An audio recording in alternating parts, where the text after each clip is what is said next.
Evening बच्चों। आज मैंने आप लोगों को मैसेज डाला था कि कॉपियां आप लोग अगर आपकी पूरी हो गई हैं तो आप लोग यहाँ पे मुझे भेजिए व्हाट्सएप पे। तो बहुत अच्छा, आप लोगों ने, काफी बच्चों ने बहुत अच्छे से भेजा है और मैंने सबको अप्रिशिएट किया। ऐसे ही आप सब लोग कॉपी पूरी करिए और व्हाट्सएप पे मुझे भेजिए, मैं उसे देखूंगी। तो इससे आपकी कॉपी पूरी हो जाएगी और आप लोग बार बार इसे देख के, और अगर कहीं कोई डाउट है तो आप लोग वो भी मुझे मैसेज डालिएगा, तो वो भी हम लोग सॉल्व करने की कोशिश करेंगे। अब उसके बाद हम लोगों ने कल अपने प्रकीर्ण प्रश्न संग्रह 2 का कहाँ तक 10 तक सवाल हल किया था। आज हम लोग सवाल नंबर 11 और 12 हल करेंगे। सवाल नंबर 11 क्या है? एक त्रिभुज है जो कि समकोण है, और समकोण त्रिभुज में हमें क्या दिया गया है कि समकोण त्रिभुज की उसमें दो हमें माध्यिकाएं दी गई हैं। मगर यहाँ पे माध्यिका तो दी गई है, मगर हमें उस त्रिभुज में 3 माध्यिका के कारण त्रिभुज बन जाते हैं एक में। तो हमें उस तीनों त्रिभुज में क्या करना है? पाइथागोरस का प्रमेय लगा देना है। तो हमें उन तीनों त्रिभुज में पाइथागोरस का प्रमेय लगाने से क्या होगा कि हम लोग जो भी है, हमें जो ज्ञात करना है वो मिल जाएगा। तो ये मेरी शॉर्ट में समरी है सवाल नंबर 11 की। और जो मेरा 12वां सवाल है वो एक समांतर चतुर्भुज है, उनकी दो संलग्न भुजाओं के वर्गों का योगफल हमको दिया गया है।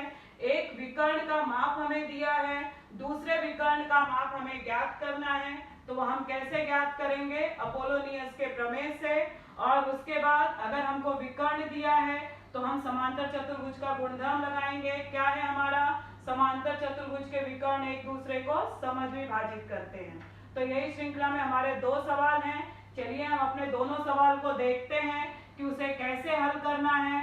तो हमारा जो सवाल है वो हमारा 11वां सवाल है। हमें क्या करना है? 3 त्रिभुज लेना है और उनकी हमको माध्यिकाओं के हिसाब से जो मेरे त्रिभुज बनते जाएंगे उन सभी त्रिभुजों में मुझे क्या करना है? पाइथागोरस का प्रमेय लगाना है।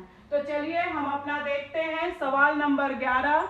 मेरा 11वां सवाल जो है वो है संलग्न आकृति में त्रिभुज ABC में कोण BAC बराबर 90 अंश एक समकोण दिया गया है। और दूसरा क्या बोला है? रेख BL तथा रेख CM त्रिभुज ABC की माध्यिकाएं हैं। तो हमें सिद्ध क्या करना है? सिद्ध करो 4BL का वर्ग धन CM का वर्ग, मतलब दोनों माध्यिकाओं के वर्गों का योगफल गुणे 4 बराबर 5BC का वर्ग, मतलब 5 गुणे त्रिभुज की कर्ण का वर्ग। तो ये हमें सिद्ध करना है। मैंने आपको पहले ही बताया कि माध्यिकाओं के कारण हमारे 2 त्रिभुज बन जाएंगे और एक मेरा पहले से त्रिभुज ABC है। तो मैं क्या करूंगी? तीनों त्रिभुजों में मुझे पाइथागोरस का प्रमेय लगाना है। तो चलिए पहले हम देखते हैं कि हमको करना क्या क्या है। तो हम अपनी आकृति देखते हैं। मुझे क्या चाहिए? पहले मुझे BL का वर्ग चाहिए, ये देखो। तो ये हम क्या करेंगे? ये वाले त्रिभुज में हम क्या लगा देंगे? पाइथागोरस का प्रमेय। एक समीकरण मिलेगा। फिर मुझे CM का वर्ग चाहिए, तो मैं ये वाला त्रिभुज ले लूंगी। देखो मैं डायरेक्ट आपको आकृति से क्यों बता रही हूँ, मैंने माध्यिका ये सब नहीं बताया, मैंने पहले ही समझाया था कि हमको देखना है कि हमको दिया क्या गया है और उस आधार पे हम कैसे सवाल को हल कर सकते हैं। तो इसीलिए मैं डायरेक्टली आपको बता रही हूँ कि BL का वर्ग चाहिए तो हम ये त्रिभुज में पाइथागोरस लगाएंगे, CM का वर्ग चाहिए तो हम ये त्रिभुज में पाइथागोरस लगाएंगे, और मुझे BC का वर्ग चाहिए तो पूरा जो बड़ा त्रिभुज है ABC उसमें पाइथागोरस का प्रमेय लगाएंगे। तो ये तो हो गया मेरा शॉर्ट में। और हमको एक चीज यहाँ पर लगानी है कि हमारी क्या है? BL माध्यिका है, इसका मतलब मेरा जो AL होगा वो मेरा AC का आधा होगा, क्योंकि L जो है वो AC का मध्य बिंदु हो गया। उसी प्रकार मेरी CM माध्यिका है, इसका मतलब M जो है वो AB का मध्य बिंदु है। अगर ये इसका मध्य बिंदु है तो मेरा क्या होगा? AM बराबर BM बराबर हाफ AB। तो इसका भी उपयोग हमको करना है, मतलब 3 बार पाइथागोरस का प्रमेय और उसके बाद माध्यिका का उपयोग करके हमारा सवाल हल हो जाएगा। तो चलिए हम देखते हैं कि हमने इसे कैसे हल किया है। तो मैंने दत्त क्या लिया है? मैंने आपसे बार बार कहा है जहां सिद्ध करो कहा जाए तो हमको दत्त से शुरू करना है। अगर कोई आपको डायरेक्ट हल या उत्पत्ति बताता है तो आपका यहाँ पे नंबर कट जाएगा। इसलिए आप लोग जब भी सिद्ध करो बोलो तो दत्त और साध्य लिखिए। तो मेरा दत्त क्या है, क्या क्या दिया है, त्रिभुज ABC में कोण BAC बराबर 90 अंश। अब देखो बच्चों, यहाँ पे मैंने लिखा है कोण BAC बराबर 90 अंश, यहाँ लिया है त्रिभुज ABC। मैं यहाँ पर मुझे अगर ये 90 अंश नहीं लिखना होता तो मैं इसको क्या लिखती, त्रिभुज BAC में, मगर मैंने ABC लिख के और कोण BAC बराबर 90 अंश लिखा है, तो इसलिए मेरा ये सही है। अगर मैं इसको नहीं लिखती तो मेरा यहाँ पे ये गलत हो जाता। तो मैंने लिखा है त्रिभुज ABC में कोण A मेरा क्या है, 90 अंश का है, BL और CM माध्यिकाएं हैं, ये हमको दिया है। हमको सिद्ध क्या करना है, 4BL का वर्ग धन CM का वर्ग बराबर 5 गुणे BC का वर्ग। अब चलिए हम अपनी उत्पत्ति शुरू करते हैं, क्योंकि आकृति द्वारा मैंने आपको समझा दिया है सारी चीजें। तो उत्पत्ति त्रिभुज ABC में क्या दिया है, कोण BAC बराबर 90 अंश। फिर अभी इसको हम बाद में लेंगे। सबसे पहले हम क्या लेते हैं, अपना दूसरा त्रिभुज जिसमें कि मेरी BL माध्यिका है। तो त्रिभुज BAL में कोण BAL बराबर 90 अंश। इससे मुझे क्या मिलेगा, BL का वर्ग मिलेगा, जो कि मुझे चाहिए। तो मैंने कौन सा त्रिभुज लिया, आपको दिखाया मैंने आकृति से। त्रिभुज BAL में कोण BAL बराबर 90 अंश। इसलिए पाइथागोरस के प्रमेय से BL का वर्ग बराबर BA का वर्ग धन AL का वर्ग, समीकरण 1। ये मेरा 1 हो गया। इसी प्रकार अब मैं दूसरा समीकरण लूंगी। कौन सा वाला त्रिभुज लूंगी अब मैं, जिसमें कि मुझे CM का वर्ग मिले, मतलब CM मेरा कर्ण हो। तो वो त्रिभुज मेरा कौन सा है, MAC। तो त्रिभुज MAC में कोण MAC बराबर 90 अंश। इसलिए पाइथागोरस के प्रमेय से क्या मिलेगा, CM का वर्ग बराबर AM का वर्ग प्लस AC का वर्ग, समीकरण 2। अब यहाँ पे BL का वर्ग है, यहाँ CM का वर्ग है, और साध्य में मेरे BL वर्ग धन CM का वर्ग है। थोड़ी देर के लिए हम 4 भूल जाते हैं, बाद में आ जाएगा। तो मैं दोनों समीकरण को जोड़ दूंगी। अगर मैं दोनों समीकरण को जोड़ूंगी तो मैंने क्या लिखा है, समीकरण 1 और 2 को जोड़ने पर, तो यहाँ से मुझे मिला BL का वर्ग धन CM का वर्ग बराबर, यहाँ से BA का वर्ग धन AL का वर्ग धन यहाँ से धन AM का वर्ग धन AC का वर्ग। इसे मैंने नाम दिया है समीकरण 3।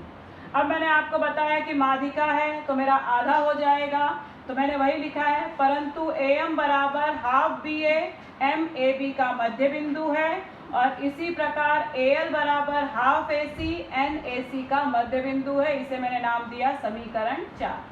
अब हम अगर समीकरण 3 और 4 को देखें तो जहाँ पे AM है वहाँ पे मैं हाफ AB लिख सकती हूँ, जहाँ पे AL है वहाँ पे मैं हाफ AC लिख सकती हूँ। तो मैंने वही काम किया है। तो मैं लूंगी समीकरण 3 और 4 से। तो ये मेरा पक्ष तो ऐसे ही रहेगा, BA जो है ऐसे ही रहेगा, धन जो मेरा AL का वर्ग है उसकी जगह मैंने लिखा हाफ AC का वर्ग, धन जो मेरा AM का वर्ग है उसकी जगह मैंने लिखा हाफ BA का वर्ग, धन मेरा AC का वर्ग ऐसे ही रहेगा। कहाँ से मूल्य मिला मुझे, 3 और 4 से। अब हम इसे आगे बढ़ते हैं। ये पक्ष को ऐसे ही छोड़ा हमने, बराबर BA का वर्ग धन 1/2 का वर्ग 1/4 AC का वर्ग धन 1/4 BA का वर्ग धन AC का वर्ग। अब यहाँ पर हमने क्या किया है, 2 जगह पे मेरा खाली बटे में 4 है और कहीं पे नहीं है। तो अगर मुझे 4 को यहाँ से हटाना है तो पूरे समीकरण में 4 से गुणा करना होगा। तो वही मैंने किया है, दोनों पक्षों में 4 से गुणा करने पर। तो यहाँ पे क्या हो जाएगा, 4BL का वर्ग धन 4 CM का वर्ग बराबर 4 BA का वर्ग धन, अब ये 4 से 4 कट जाएगा, खाली AC का वर्ग धन, यहाँ भी 4 से 4 कट जाएगा, खाली मेरा BA का वर्ग धन यहाँ पर 4 AC का वर्ग। तो अब मेरा ये पक्ष तो ऐसे ही रहने दूंगी। अब यहाँ पर 4 BA है और एक और BA है, तो 4 धन 1 5 BA का वर्ग धन यहाँ पर 1 AC है, ये 4 AC है, तो 4 और 1 5 AC का वर्ग। इसे मैंने नाम दिया समीकरण मेरा 5। अब अगर आप देखें तो ये पक्ष तो हमको कुछ मिला हुआ लग रहा है, एक साइड मेरा हो गया है। अब यहाँ पर जो है मुझे BA का वर्ग है और AC का वर्ग है, क्योंकि 5 तो चाहिए। BA का वर्ग और AC का वर्ग है, इसको हटाने की, इसकी जगह मुझे क्या चाहिए, BC का वर्ग चाहिए। तो अगर मैं बड़ा वाला त्रिभुज ABC ले लूं, उसमें पाइथागोरस का प्रमेय लगा दूंगी तो मुझे इसकी जगह पे BC मिल जाएगा। इसीलिए मैंने पहले ना लिख के बाद में मैंने त्रिभुज ABC लिखा है। क्यों? क्योंकि आपको समझ में आना चाहिए कि मैंने ये नियम क्यों लगाया या इसमें पाइथागोरस क्यों लगाया। तो इसलिए ये तो मेरा पक्ष ऐसे ही रहेगा। हम क्या करेंगे, अब इसको मुझे हटाने के लिए इसकी जगह मुझे क्या चाहिए, BC का वर्ग चाहिए। तो मैंने क्या लिया, त्रिभुज ABC में कोण BAC बराबर 90 अंश, इसलिए पाइथागोरस के प्रमेय से, पाइथागोरस के प्रमेय से मुझे क्या मिलेगा, BC का वर्ग बराबर BA का वर्ग धन हमारा क्या मिलेगा, AC का वर्ग। ये मेरा BC का वर्ग बराबर BA का वर्ग धन AC का वर्ग, ये हो गया समीकरण 6। अब अगर मैं 5 और 6 को देखूं तो अब 5 और 6 को जहां पे मेरा BA का वर्ग धन AC का वर्ग है वहां पे मैं BC का वर्ग लिख सकती हूँ, बराबर है। तो भाई देखो हम तुलना करेंगे समीकरण 5 और 6 से, तो ये 4BL का वर्ग धन 4CM का वर्ग ऐसे ही रहने दिया और यहाँ पे मैंने 5 को कॉमन ले लिया, BA का वर्ग धन AC का वर्ग ब्रैकेट में रखा। अब ये BA का वर्ग धन AC का वर्ग मेरा 6 से क्या हो जाएगा, BC का वर्ग हो जाएगा, जो कि मुझे चाहिए था। तो यहाँ से मैंने दोनों पक्षों में 4 को भी कॉमन ले लिया है, तो 4 मेरा बाहर हो गया। तो BL का वर्ग धन CM का वर्ग बराबर 5 BC का वर्ग, जो मुझे चाहिए था वो मिल गया। तो साधारण शब्दों में 3 बार पाइथागोरस का प्रमेय लगाया और मध्य बिंदु हमने देखा, हमारा ये सवाल हल हो गया। आप इसे बार बार देखिए, बहुत ही आसान सवाल है। अब इसी श्रृंखला में हम 12वें सवाल पे चलते हैं। इसकी भी जानकारी मैंने आपको दी शॉर्ट में। हमें क्या बोला है, किसी समांतर चतुर्भुज की 2 संलग्न भुजाओं के वर्गों का योगफल, 2 संलग्न भुजाओं के वर्गों का योगफल 130 सेंटीमीटर है तथा उनके विकर्णों में से, 2 विकर्ण होते हैं तो विकर्णों में से एक विकर्ण की लंबाई 14 सेंटीमीटर हो तो दूसरे विकर्ण की लंबाई ज्ञात करो। अब हम कैसे ज्ञात करेंगे, अब हमको खाली शाब्दिक बोला इसलिए मैंने माना कि एक चतुर्भुज ABCD लिया जो कि मेरा समांतर चतुर्भुज है। अब उसमें हमने क्या लिया, AC और BD विकर्ण हैं जो एक दूसरे को बिंदु O पर प्रतिच्छेदित करते हैं। हमको और क्या क्या दिया है, 2 संलग्न भुजाओं का योगफल, संलग्न मतलब बगल वाली, या तो मैं इसके साथ ये लूं, इसके साथ या तो ये लूं। तो मैंने लिया है AB का वर्ग धन BC का वर्ग बराबर 130, ये हमको दिया है। अब 2 विकर्ण में से मैंने AC का मान ले लिया है कि ये 14 सेंटीमीटर दिया है, मुझे BD का मान ज्ञात करना है। अब हम कैसे देखो ज्ञात करेंगे, अब हमको पता है कि जो हमारे समांतर चतुर्भुज होते हैं उसके विकर्ण क्या करते हैं, एक दूसरे को समद्विभाजित करते हैं। तो मेरा AO क्या हो जाएगा, हाफ AC हो जाएगा और BO क्या हो जाएगा, हाफ BD हो जाएगा। तो पूरा AC का माप मुझे 14 दिया है तो उसका हाफ, तो ये मुझे 7 मिल जाएगा। इन दोनों के वर्गों का योगफल मेरे पास है। अब अगर ये समद्विभाजित करते हैं, इसका मतलब बिंदु जो O है वो AC का मध्य बिंदु है, तो हमारी क्या हो जाएगी, BO जो हो जाएगी वो माध्यिका हो जाएगी। तो मैं दोनों तरफ से या तो ये त्रिभुज ले लूं या तो ये त्रिभुज ले लूं, मगर मैंने इन दोनों का योगफल लिया है भुजाओं का, इसलिए मैं त्रिभुज ABC लूंगी। अब मैं अगर त्रिभुज ABC लूं तो त्रिभुज ABC में BO को माध्यिका बोलूं या तो बोलूं बिंदु O मेरा AC का मध्य बिंदु है, इसलिए मैं अपोलोनियस का प्रमेय लगा दूंगी। अपोलोनियस के प्रमेय से क्या मिलेगा, AB का वर्ग प्लस BC का वर्ग बराबर क्या मिलेगा, 2AO का वर्ग धन 2BO का वर्ग। तो इन दोनों के वर्गों का योगफल मेरे पास है, ये है, मैं हल करूंगी ये मिल जाएगा। अब अगर ये मिल जाएगा उसका दुगना कर दूंगी तो मुझे BD मिल जाएगा। तो ये मेरा सवाल है जो कि हमें हल करना है। तो चलिए अब हम देखते हैं। मानो कि चतुर्भुज ABCD समांतर चतुर्भुज है, विकर्ण AC और BD एक दूसरे को बिंदु O पर प्रतिच्छेदित करती हैं। 2 संलग्न भुजाओं के वर्गों का योगफल बराबर कितना दिया है, 130 सेंटीमीटर। तो मैंने ले लिया है 2 संलग्न भुजाएं, आकृति द्वारा समझाया मैंने आपको, इसलिए AB का वर्ग धन BC का वर्ग बराबर 130 सेंटीमीटर, समीकरण 1। विकर्ण AC बराबर 14 सेंटीमीटर, BD हमें ज्ञात करना है। हमने लिखा समांतर चतुर्भुज के विकर्ण एक दूसरे को समद्विभाजित करते हैं, इसलिए AO बराबर हाफ AC बराबर हाफ इंटू AC का मान 14 दिया है, कट जाएगा। AO का मान मुझे मिला 7 सेंटीमीटर।